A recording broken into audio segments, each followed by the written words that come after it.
suppose we're talking here about people who just do not have a lot of extra food in the pantry or anyplace else.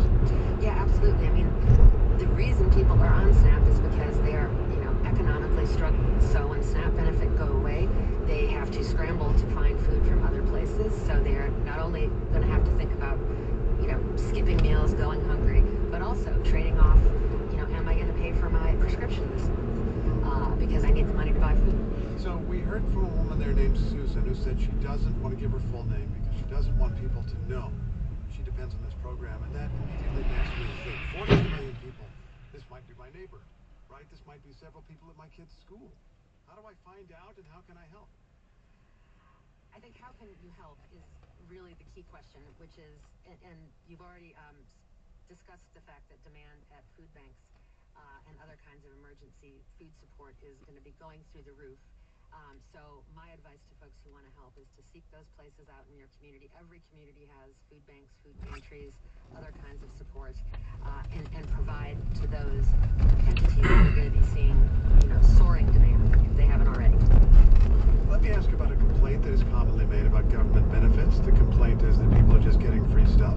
They don't really need it. They can support themselves another way, and instead they're using taxpayer funds. That's the complaint. Are there some recipients of SNAP benefits who are working jobs, who are doing work, but are just not making enough to support their families? Oh, absolutely. Significant proportions of SNAP households work. 70% of SNAP households include either children or the elderly or the disabled. But again, substantial proportions are working.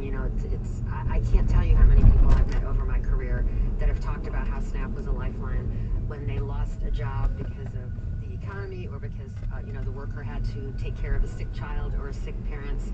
And it was a bridge that got them through a very difficult time. So the stereotype of folks being on the program for the long term because they would prefer to sit on a couch and not work, in my experience, is just not at all accurate. So let's check the political debate here. The administration has said we cannot legally spend this money. A couple of federal judges have disagreed and said actually you should get started with this money, with these emergency funds. Are you familiar with the emergency mechanisms here, given that this hasn't happened before? Did you ever have to contemplate anything like this? And do you think the administration should easily be able to start this program back? Yeah, we've unfortunately been through a number of government shutdowns in the last several decades. I was at USDA for all of those, and what I can tell you is these specific SNAP contingency funds, while they never had to be used for benefits before, they were always considered available. They were part of the planning as a last resort. They would be the place that USDA would go to fund this